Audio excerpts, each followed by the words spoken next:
You're listening to Conversations That Matter with your host, Terry Conrad. Hi, everybody. This is Conversations That Matter. I'm Terry Conrad, and I am joined today by a very, very dear friend of mine, Gary Chambers, who runs a brokerage in Drumheller, Century 21, and also now in Airdrie. And he runs a farm, and he cycles, and he's involved in boards and associate. He does absolutely bloody everything, and everything that he does at full capacity. This is someone who I have long admired, and I'm so excited that you're here. Thank you for joining me, Gary. I appreciate the offer, and I'm looking forward to a chat. Me too. So let's talk about, in the beginning, we met at Banff Western Connect, which is coming up again here next week, so I will be seeing you shortly. Yeah. And we met there, and you came on my radar because you were doing this amazing video blog, and this is back in, what are we going to say, 2008, 2010? Yeah, probably. It's going back a ways. You were doing early on, before anybody else was really doing it, you were doing some video blogging. And what made it really, truly exceptional is you were doing it from the cab of your John Deere. Why don't you tell me a little bit about, first of all, you run a farm and a brokerage, so give us a little bit of an idea of like the scope of your life.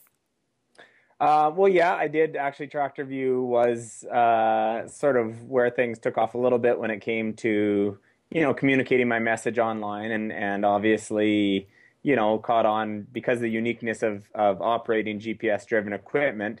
The goal of TractorView wasn't necessarily, it was more just to put the message out of how I operate the business from the farm.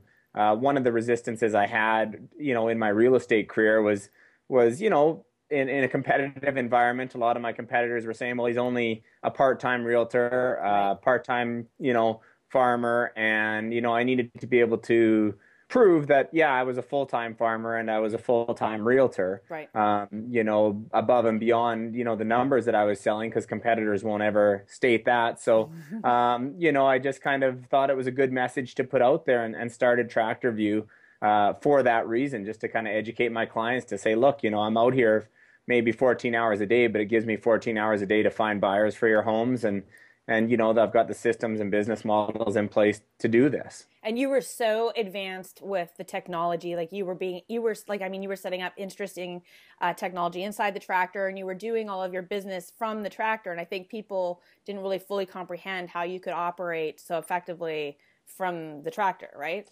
Well, I think there was always, definitely there's that disconnect when it comes to agriculture. Farmers actually are very tech savvy.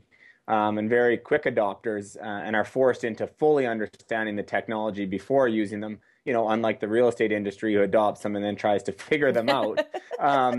So I think from that standpoint, just having people understand that the equipment is ran by GPS, these are settings that I run in the thing, that the new equipment comes with an option of a field office in it, and has the space to run a field office and the appropriate plugs and ports. And, at that time, there wasn't as strong of signal when it came to your internet connections.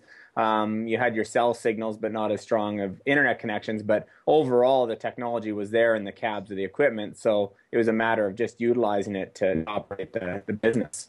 Right. So, and this brings me, there's sort of two directions I want to go on this. One of them is, of course, I loved the branding. There was this amazing, you had the intro clip and the little tractor coming along, and you had the, everywhere you go, all the conferences, you're there with your John Deere caps and paraphernalia, and then all of the blog posts, and just everybody was so, immediately you captured attention just by virtue of differentiation and being so real and honest. And we have a poor signal, Gary. Do you have other programs open, possibly?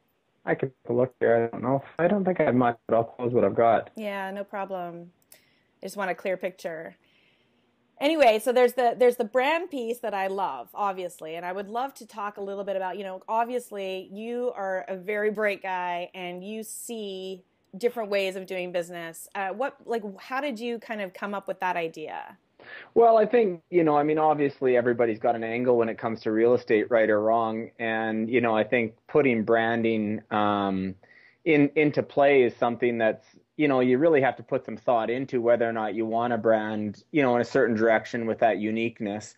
When it came to branding for TractorView or branding, the fact that I was going to go out there and say I am actively pursuing two careers, I needed to kind of instill a common message, and whether that message was being conveyed as being a farmer would be appropriate. I thought it did lend well to real estate because I think people associate trust with farmers. Absolutely. I think people associate hard work with farmers. And I think it was important for me to convey that that is my background. Our family farm is over 100 years old, 105 years old right now. So, I mean, I think that aspect of it did lay into my, radar when I said, okay, if I'm going to brand associated with something, I don't want it to be associated with something that gives the wrong perception to the public, that I'm willing to hustle, that I'm willing to work, and that, to me, branding as a farmer wasn't as big a stretch. It actually made good sense, from what people perceive farmers to be. I love that. I love that. And it does make perfect sense. And I know that you are possibly one of the hardest workers I've ever met. You always put me to shame. You never stop. Every time I turn around, you're either, working on the farm or working in the real estate business or cycling 1,000,000 miles or something. So I know you are extremely committed to everything you do. So the other piece is then the technology, which I think because you were such an early adapter to the technology in the real estate world, you definitely got noticed. And I know we've done some speaking gigs together where you talked about how you were utilizing your technology. And then, of course, you were, are you still connected to CREA's MTC?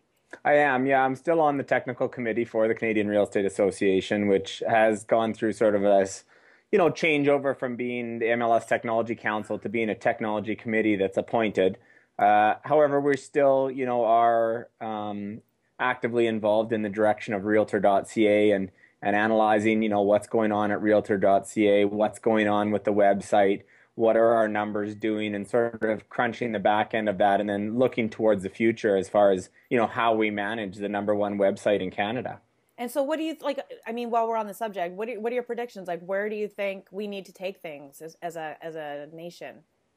Well, I mean, there's a lot of controversial topics that I think get brought to us at a national level. And I think really the big part of realtor.ca is maintaining the consistency of the data, the quality of the data, making sure the data fields that are required are there and, and that are even beyond the scope of what's expected. Obviously, high quality photos are a big thing, being able to manage the numbers of photos and the numbers of photos, helping the boards get to a point where they can manage larger number of photos is a big issue. Realtor.ca can manage far more than people understand, but it's mostly the boards servers that can't manage, more than they can't manage as many as we can at a national level. So, we try to, I think the goal is to kind of keep working with boards, cooperatively and giving good data to the customer. And then, things like some of the additions that we have on realtor.ca, the things we've added in the last few years, whether it be, just consistent feature sheets, whether it be, integrating, web forms on the back end for functionality for realtors to use, all those things are sort of all encompassing that we can do at a national scale that not many countries can do. Really. And so, I mean, obviously one thing that we deal with or don't deal with that our friends across the border deal with is the Zillow CREA. Yeah. Competitiveness that realtor.com has. We don't have that here. How is that affecting the direction of our where we're going? Well, I mean, I think obviously we always have to keep an eye on the competitive nature of those type of sites. And I think that we're really lucky to be able to look across the border and see how things are going. And, obviously our system is very different than their system. But it's certainly not that we have our head in the sand, that we may or may not come into that competitive environment here. Right. I think the important thing for us is just to stay focused, whether or not it comes to our area or not, stay focused on, providing good service to the realtors and to the public. So I have to ask this question. And is it possible that we can make it more intuitive? It doesn't seem to be. I have to say, since I hung my license and I've gone from MLX back to realtor.ca if I want to see anything on the market, it's like, oh, I miss my MLX because it was so much easier. How do we, like, are we constantly, looking at ways to make it more intuitive and easier for the consumer to use?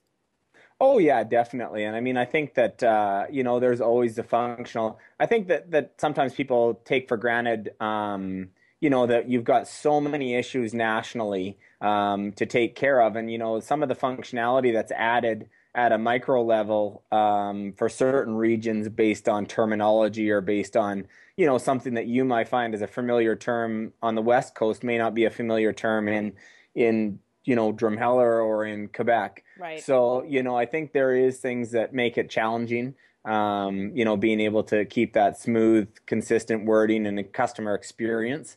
But there's also things that I think we do a lot better because we're consistent, versus some of the other websites. Just the fact that the user experience at the end of the day, let's say down in the States, whether they're choosing one of the three major players, they're having to learn three different types of searching criteria, right? Three different types of, website criteria. Yeah, definitely things like user logins. Should the consumers become interested in creating a user login? Those are the type of things that we look at to make a better customer experience. And that's no different than what we set up at a small board level where we create portals for clients that customize that push them the data, that push them the information they want. Doing it at a national level isn't that simple, but it's certainly, creating better user experiences is always the goal. Right. Awesome. Had to ask. Yeah. Okay. So there's the farming and the branding side of your business. Then there's Gary, what drives Gary. And this is, I think, the meat of what I really wanted to get to. This is the part that interests me the most and why I respect you so much, because you're so personally driven in everything that you do. Where does that come from? Like, you are such an amazingly hard worker and so committed, and you seem to have so much vision. Everything you do, like down to how you redesigned your office. There's so much that goes on behind the scenes that I don't know that people really understand, and I would love to kind of dig into that a little bit. Well, I mean, it's definitely an internal drive. I mean, there's nobody patting you on your back when you live in nowhere, Alberta. So, it's one of those things. I guess for myself, I've always been super competitive. Over the top competitive and to the point of arrogant, confident. Yeah. So, I mean, that, I'm not shy about that. My parents used to tell me, like, when I was a kid that I had to, tone it down, settle it in and knock me down off the pedestal a little bit because, I didn't really ever think there's something I can't do. So, really, when it comes to things like cycling and things that I'm passionate about, I don't want to settle for average. I want to win. And, I make it very clear that I'm always here to win, no matter what I take on. And whether that's business or farming or real estate or just general fitness and training and health. I did go to university and got a phys ed degree from University of Alberta. Mm-hmm. Fitness and training was one of my first passions. But my math marks wouldn't put me into anything other than that. So I didn't really have an option. But, I did my education in that. I raced competitively for cross-country skiing and then got into coaching and, at a national level, climbed almost as fast as anybody in Canada to a level 4 CANSI instructor. Within 5 years or 6 years, I actually went from a non-instructor to as high as you can get in Canada for cross-country skiing. Wow. and still hold my level 4 CANSI instructor certificate. It's just sort of, I think you have to have that kind of passion towards everything to make it interesting, I guess, and I know a lot of people would say, well, it's good just to settle and to participate, but it's just sort of not my nature, I guess. It is definitely not your nature. I think we had an exchange the other day about sitting on your butt. And you couldn't understand it. And I was like, it's my most favorite thing to do.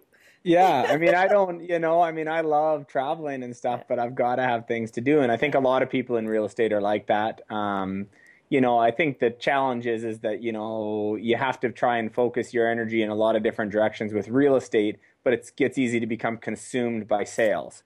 And I mean, selling is a drug. It's there's no doubt about the rush of doing a lot of deals, doing a lot of volume, pushing for the sale. And I mean, getting the reward of the client finding the right home and the people finding the right properties and selling people's properties. There's a big rush involved with selling that every realtor has. But I think you have to keep that in check with, sort of the rest of the world, or else, I don't think you're as balanced a salesperson. This is fascinating. I definitely agree with you. And it's something that I've sort of been paying attention to a little bit more too, that sort of push versus pull and the balance of how to operate and understanding the consumer needs and making sure it's not about you, but it's about them, which is, I think, something that a lot of realtors really do struggle with, because we're so transactional and we think about this deal right here, right now, particularly if we're not as successful as you, and where, our deals are a little bit further between. We can become quite, I feel like, really hold on really tight and push really hard. And we got to be careful with that. Yeah, definitely. And, I think that, it doesn't matter what aspect of life it is. I mean, I see a lot of people go the other direction. Let's say with endurance sports, like myself, I'm a multi-day mountain bike racer and road racer. But a perfect example in the endurance sports world would be triathletes. Right. Triathletes are over the top. They get so consumed in a subculture of, measuring their food and burning the calories and sticking to the program that often, they'll take years off of their life to train. Right. And to achieve, and at the end of the day, I see people do that or take a year or two off training or off working to train for an event or whatever. And I think, well, that's great.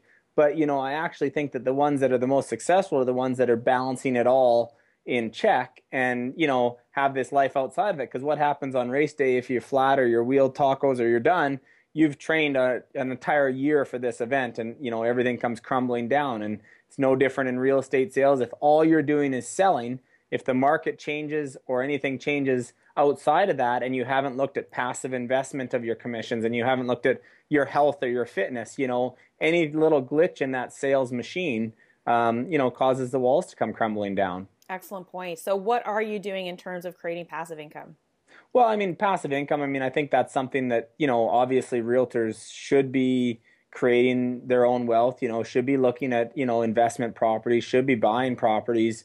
They're the experts in the field. I don't know that I can trust a realtor that doesn't at minimum own its own house. Yep. Let alone, a number of properties. And, over the past 10 or 15 years since I've been in real estate, it's a matter of looking for those deals and creating passive income. And obviously there's always that adage that people are like, well, they're scooping up all the properties for themselves. Well, that's never been the case. You're looking for lulls in the market, or you're looking for timing in the market when there isn't buyers, and still helping people get out of properties at a fair market value. So, I think that's always the goal, and understanding the rental markets, understanding other markets outside of your own. Absolutely. And, that passive income comes from there. And more active income, obviously, to be diverse, myself in agriculture with the farm and buying more land over the years and expanding the land operations when land was down. Now land's insane. It's quadrupled in the last year. Yeah, and, amazing. So that's, those type of things. And I wouldn't say farming's a passive income. It's certainly maybe long-term once you're done and you rent it out, it is, or whatever. But, it's still an active job. Absolutely. But it's diversified out of real estate. So when, hopefully when one's down, the other's up, and vice versa. Yeah. This is, I think, one of the things I admire about you the most is you're so on all the different areas of your life. And it's like, I personally struggle. I like to focus on one thing at a time. So it's hard for me. So I really respect that about you.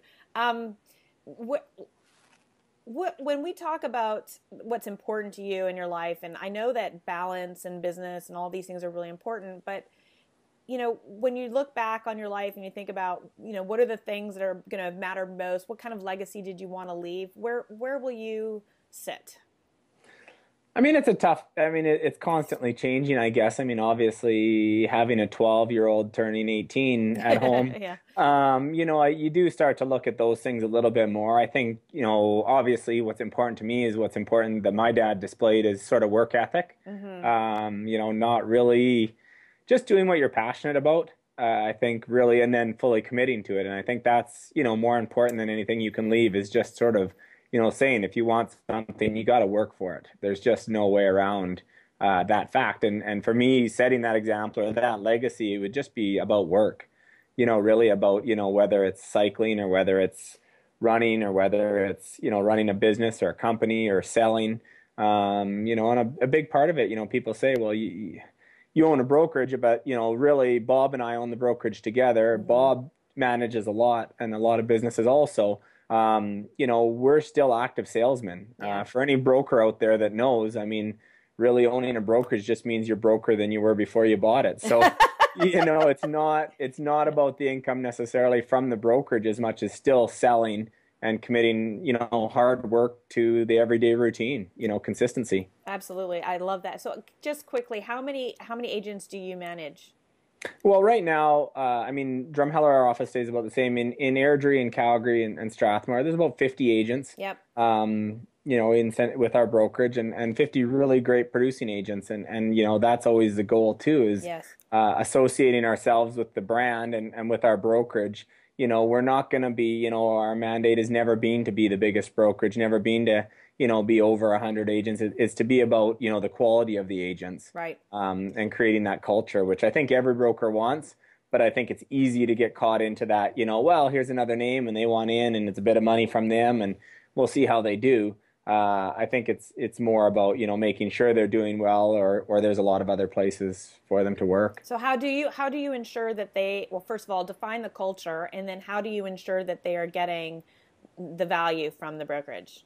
Well, I think that's, again, surrounding yourself with good people. And, I'm really lucky. I've got, someone like Bob, who's, a nonstop Energizer bunny that, he ensures that they are getting the most out of themselves. And it's a lot of checks and balances that he goes through working with them. And if they're not quite making the cut, why they're not, what they're doing, sitting down and the basic stuff, sitting down, reviewing the marketing plan and, putting it to them, do you want to be in this business? Do you want to be making money? And leading by example. So you're very hands-on with your own agents. Yeah, I think, when it comes down to that, and I think that, the fact that, someone like Bob has this success as a salesperson and is willing to be as open as he is with how you get there is huge, is huge because it's easy to be a broker, from behind the desk. Right. It's just like it's easy to be a farmer, or to tell people how to farm pushing a pencil. But unless you're out there doing it, it's a whole different game. It's so true. Just in the 3 years that I hung my license, it's amazing how much you lose. My practical experience and expertise is sort of relying on stories from 3 and 4 and 5 years ago. And it's amazing how quickly you can sort of lose track of what's important. Yeah, definitely. And I think that the agents now, whether it be with the technologies, and I mean, things move a lot slower than we perceive them to, I think it's the simple stuff, like just understanding and fully using the electronic signatures, understanding the ABCs of, the really simple parts of our business that I feel most agents still are struggling to put into practical use. Right. And I think those things, if they have someone that they can sit down with and show them step by step exactly how it's being used, they will use it. But the difference being is that, often with our business is that Bob will sit down with them and show them. But then if he's going to take the time to sit down and show them, he's going to force them to use it. Fair enough. And I think that part, and it's great. The agents are happy that they are, being held accountable. I love that. I think, and honestly, when I've been coaching some agents as well, it's the same thing. They're looking for that accountability partner. It's sort of like Weight Watchers, right? Like, there's a reason you need that. You need that measurement to stick to. And I think regardless of your internal drive, you've got to create those teams and that, within your own life. I have a full-time coach that sends me my workouts every morning at 3 a.m. I get an email with my workout that I start at 5 o'clock, so it's not that I'm necessarily wanting that I can't create a training program for myself. I have a degree in physical education. It's that I want the accountability of having that program, uploading my data and being done with it by, 7 a.m. so that I can start the next thing and having that accountability in other aspects of my life.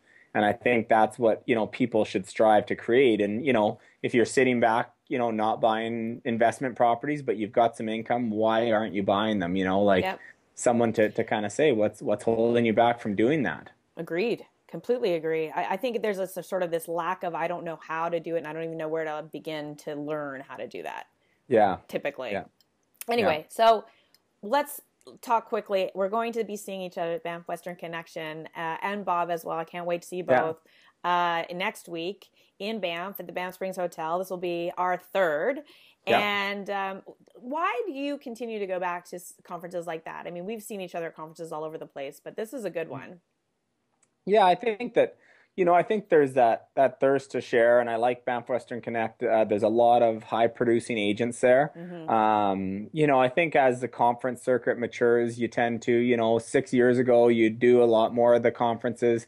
Now you're needing to be pretty selective. And I mean, obviously, as your time becomes more at a premium, traveling around isn't as efficient as it once was. Right. So you do have to choose, one or two good conferences per year, or per couple years in this case, to attend. And I think the Banff Western Connect has always provided, the top agents. The fact that it's an open conference for anybody, regardless of brokerage, is good. And, and everybody is in Western Canada, or to some degree, so they're all sharing, similar issues with whether it be, technology, whether it be with their boards, software providers. There's lots of similarities, I guess, that you can take away that you wouldn't gain in, let's say, an international conference, something in the States, or, where you've got a lot of problems being discussed that aren't really relevant to you. To us. Yeah, that's so true. I've often found that too. So many of the American solutions and vendors have no application in Canada. So you're going to be speaking on, I think it's, Richard Silver's tech section. I can't remember what it's called. What are we anticipating in that piece? I think it's really just sort of exactly that. It's sort of just open discussions about the technology, the tools that are being used, the technology and tools that, that apps and such that we find useful, and how to apply those. And then I think also sort of just surveying what are the upcoming trends, what are the issues, what's going on in the online world. Do we feel that social media holds kind of the same clout that it once did? Do we feel that the communication message between client and realtor is changing, or is it staying the same? And, what do we perceive to be in the future, as we deal with the next generation of buyers? What are we going to see? How are we going to see communication? How do we get through to those buyers? The 21, 22-year-olds that are starting to get into the buying world, are we even relevant with the stuff that we discussed 5 years ago? Interesting. And I find that to be, myself personally, I find it very intriguing because, as social media has matured and there really isn't the shiny objects anymore, where are they and how are they communicating? That to me, that part is very interesting. I am very much looking forward to that now. I knew I would anyway, because pretty much everyone on that panel is someone that I respect. So that will be excellent. I cannot wait. I'm really looking forward to seeing you. I will see you first at Calgary Rebar Camp, yes? Yes, yeah. And I'll be doing 2 sessions there. Calgary Rebar Camp, I'll have mine are converting commissions to passive income. Yay. The topic that Bob and I will be covering in the morning. And then I'll be doing another session on high performance lifestyle. Fabulous. So we were right on board for this. Exactly. This will preempt you right perfectly. Exactly. Fabulous. Thank you so much for taking the time, Gary. I cannot wait to see you. A big hug is coming your way. And we will talk very, very soon. Sounds great. Thanks for having me, Terry. Thanks, Gary. Bye.